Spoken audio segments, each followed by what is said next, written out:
Yeah, chosen ones! How's it going? How's everybody doing?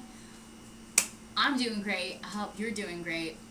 We have a message for today. So get your coffee, get your water, get your coffee and water, whatever it is you need. I'm not gonna lie, I am a little possibly over caffeinated, but I'm also really excited. I think it's just my energy that's also very excited.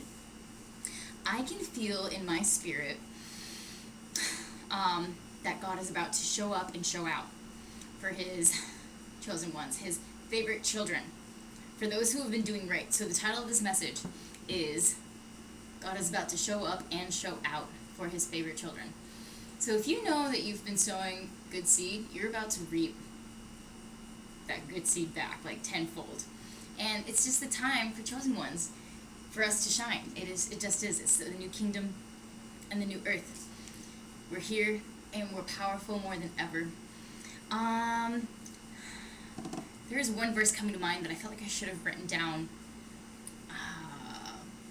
But it was talking about how calamity will come to those who have been sowing evil.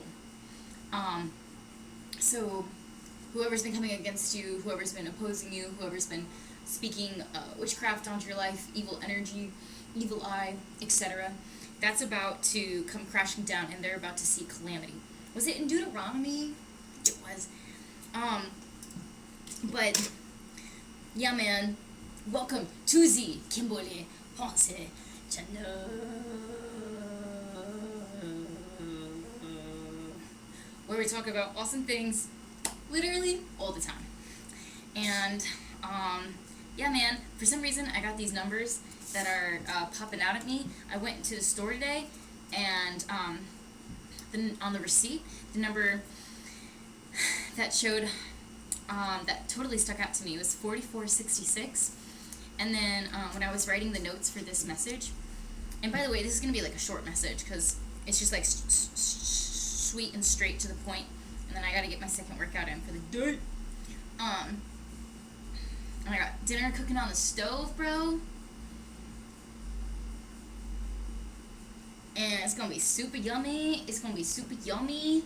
For some reason, the stove just like somehow turned off all by itself, which is crazy. Did I do that? No. Okay, whatever. It's cool. We got spooky things happening today, but I love it. It means warfare is like ramping up because God's about to ramp up. God is whatever you've been waiting for, and like God knows you're tired of waiting. He knows this. But there is purpose in the wait and in the season of waiting. We were meant to be molded. We were meant to be tested, battle tested. There were certain things that we had to endure so that we could experience training, so that we could be ready for this new level. Because there's going to be things at this new level that if we didn't go through the waiting period and we didn't experience what we experienced, it would make this new level, we would walk into this new level unequipped. And God never has us go into any new level unequipped. So the other number that's popping up and coming out at me is 2323. And did I mention 1616 when I was writing the notes? So I haven't quite looked into like what those mean exactly, but I just felt led to share those numbers today in accordance with this message. So maybe you've been, really downtrodden and like really like experiencing like a feeling of like feeling abandoned, and like God like isn't here, like he isn't listening to your prayers, or that there's just chaos happening around you. But this is all a part of the process. This is all a part of the process.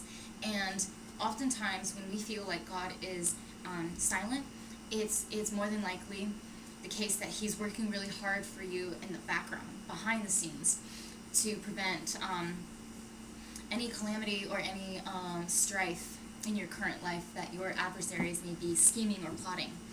So Isaiah 43:19 says it perfectly. Behold, I am doing a new thing. Now it springs up. Do you not perceive it? I am making a way in the wilderness and streams in the wasteland. So, yeah. Do you feel it? Do you feel something in your spirit, like stirring, that your breakthrough is here, that it's right around the corner? That's the reason your enemies have been ramping up the spiritual warfare as well. They can feel it, you can feel it. All you have to do, cowgirl, cowboy, is keep that positive mindset. Do you know the most successful people tend to be the most wealthiest? Why is that? What do you need to be wealthy? People who frequently vibrate on that wealthy frequency, they never succumb to, well, they do everything they can to not succumb to a negative thinking pattern. So, wealth, abundance, good health, getting lucky, those can be attributed to some factors sometimes, like alternative factors in life, but what it really comes down to is a person's attitude and mindset, where they're turning negative situations into positive ones by a beautiful transmutation of some sort. Maybe it's through humor, maybe it's through art, or other creative means. But there's always a way to transmute something negative into a positive, no matter how horrific. And there's always something to be learned from what is a perceived failure and turning it into a stepping stone. I'm not gonna lie, I was disappointed when I got the feedback, when I got the results back from the Universal Studios Beijing audition. For some reason, I really thought that I would get that. I don't know. But it's cool. It's good to be delusional. And I'm not saying that believing in your dreams is delusional, but you have to believe so hard and visualize success so hard that when you get the no, you're kind of like, oh, okay, well then the next one. You have to, you do have to be a little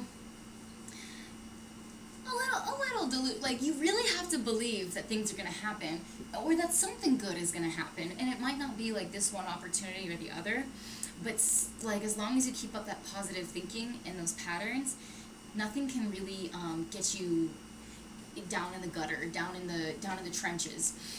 You're too resilient up here for anything, whatever type of warfare or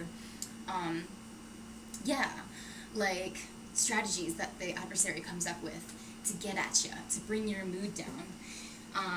So with that being said, do you feel like there's some ways in your day that are literally just for you, some moments in your day that you take time out that are literally just for you? Maybe it's literally just being mindful of feeling the cold water bottle and sitting in a cool dark place for 5 minutes, maybe 3 minutes, and just being grateful that you have bottled water that is purified and clean and that you can trust, that is good for your body. Is there a way that you can take time out every single day and respect yourself enough to take care of yourself? Because these are ways to elevate a frequency and raise your vibration. I just bought I just downloaded a new book into my Kindle called Raise Your Vibration by Maria Silva. And I haven't read it yet because I'm so excited to read it. I'm trying to finish the other book first, which I'm really close. And then, I like to stay up really late till 4 a.m. Reading several books, up to 4 books, or a lot of books in one night. That's when I get on a reading kick. But I'll let you know what I find out about that book because I can't wait. But people who attract the lucky events into their life is because they came with preparation and strategy. It's there's no such thing as really luck. It's it's consistency and coming prepared, and then that person gets lucky when they're at the right place at the right time. And so that coupled, that strategy coupled with finding time every single day, and please don't find it selfish. It is not selfish. It is for your mental health. It is for the sake of respecting you. And how often does our society encourage that? Just taking time. Maybe it's yoga. Maybe it's stretching. Maybe it's going outside and doing a little bit of jump rope. Maybe you like to make pottery. and like watch the thing spin. Maybe you like to do your nails. Men and kings, maybe you like to tinker underneath the hood and like fix anything that might need fixing, or just double check on things in the garage, and buy yourself a new power tool for self-care. Like, maybe kings like to work out. Maybe kings like to do a little bit of apparel shopping, where you're like getting like the good shorts and the good t-shirts, like the dry wick ones for working out. Maybe you want to get a new protein shake thing, like that like makes that cool sound, and like you know that gets you motivated. Because I'll tell you what, in that one book that I read like a while ago, but I read it twice and it stuck with me, and it totally has been a great benefit in my life, was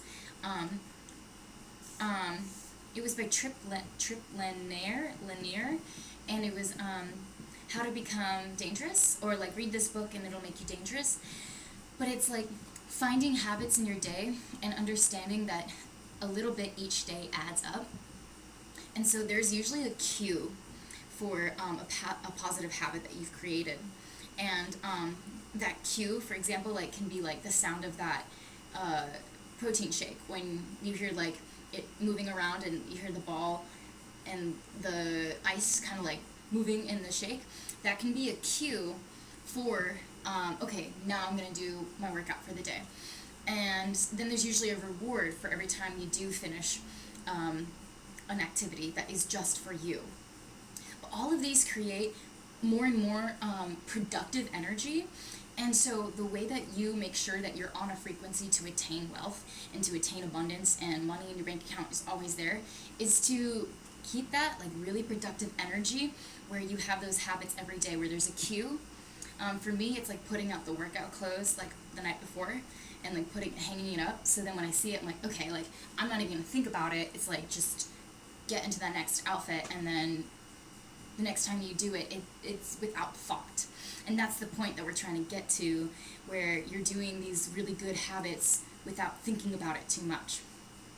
And then there's a reward. So what do you do at the end of these things, of these habits, where you're able to reward yourself for doing the thing that you didn't really want to do, but you did it? And I was listening to one of Rogan's podcasts, and he was talking about some type of, in our brains, there's like, I can't remember the name of it, but it's like the part that gets, it's like a part in our brain that actually gets bigger when every time we do something we don't want to do. And so you can actually receive consistent hits of dopamine just by being productive with your own habits every day.